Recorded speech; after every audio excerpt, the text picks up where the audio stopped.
Première étape, j'ai été rencontrer à l'explorateur, donc c'est quelqu'un qui a des passions similaires aux miennes. On est allé chez Komodo Box et on a jasé un peu de sa chaîne. Je t'invite à t'abonner à sa chaîne, il y a un objectif de 500 abonnés cette année. Ensuite, j'ai été inspiré par Pierre-Luc Barré et Virginie Bourque, tous les deux de la ferme Yves Barré à Saint-Damas. Ils viennent tout juste d'être couronnés gagnants du concours Jeune agriculteur d'élite du Canada.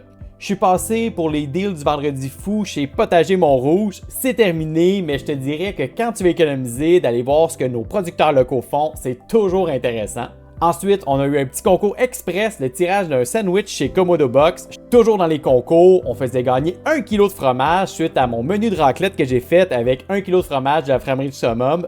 Lundi, j'allais manger chez Côte-à-Eau et là, belle découverte, j'ai rencontré Cassandra Lefebvre de Synergie Equine. Vraiment, j'ai adoré ce qu'elle avait à me jaser. Je t'invite à aller voir ma publication là-dessus. C'est lancé aussi pour un concours d'une valeur de 2500 $ pour faire rayonner nos entrepreneurs locaux. Donc, ceux qui ont une entreprise à Saint-Hyacinthe et les environs, manquez pas ça. On fait gagner avec le Journal Mobile, mon agence alliée, 2500 $ de visibilité. On continue encore une fois avec un concours. On avait la Fringale qui lançait une nouvelle poutine. Donc, c'est maintenant connu, c'est la québécoise. On lançait le concours pour découvrir qu'est-ce qu'allait être cette poutine-là. Et vous avez été plusieurs à nommer d'autres sortes de poutines, je suis certain que ça va les inspirer. Ensuite, je suis allé au Albert Café, j'avais vu qu'ils venaient d'ouvrir, puis j'avais pas encore eu la chance de les découvrir. J'ai mangé un sandwich là-bas, puis je vous le dis, c'est rempli, minimum 150 grammes de protéines et ça peut aller jusqu'à 200. J'ai adoré, mais j'ai surtout adoré l'ambiance, je vous invite à aller les découvrir. Ensuite, je suis à la Guignolée des médias, vous avez tellement été généreux, j'ai adoré mon expérience. J'ai eu froid, je dois l'avouer, mais tellement chaud au cœur. C'était le fun de voir tous les gens qui étaient présents. Puis j'étais bien content de faire ça avec ma gang de chez REPM. On était 14 membres. C'était vraiment trippant de voir les gens donner, mais surtout à quel point on pouvait s'amuser tout en donnant au suivant.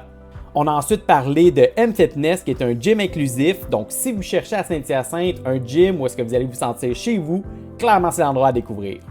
En fin de semaine avait lieu la magie de Noël. Mon ami Adam Belestridge a pris des superbes clichés. Je vous ai partagé une publication. Je vous invite à aller voir toutes ces belles photos-là, mais surtout de me dire est-ce que vous y étiez puis quelle était l'ambiance. Puis pour terminer, ce week-end, c'est la guignolée. Donc préparez vos denrées. À Saint-Hyacinthe, vous allez voir des gens qui vont passer à la maison. Et ça m'intrigue, est-ce que dans votre région aussi la guignolée a lieu et comment ça fonctionne? Saint-Hyacinthe, c'est la moisson mascoutaine et je crois que dans le coin de Belleuil, j'ai vu que c'était le grain de sel. Donc j'ai hâte de vous entendre. Et voici le recap de ma semaine. Donc si vous avez aimé ça, je vous invite à vous abonner et bien sûr à me dire les prochaines adresses que je devrais visiter. J'ai une belle liste, mais j'adore la remplir, donc j'ai hâte de vous lire. Bonne semaine!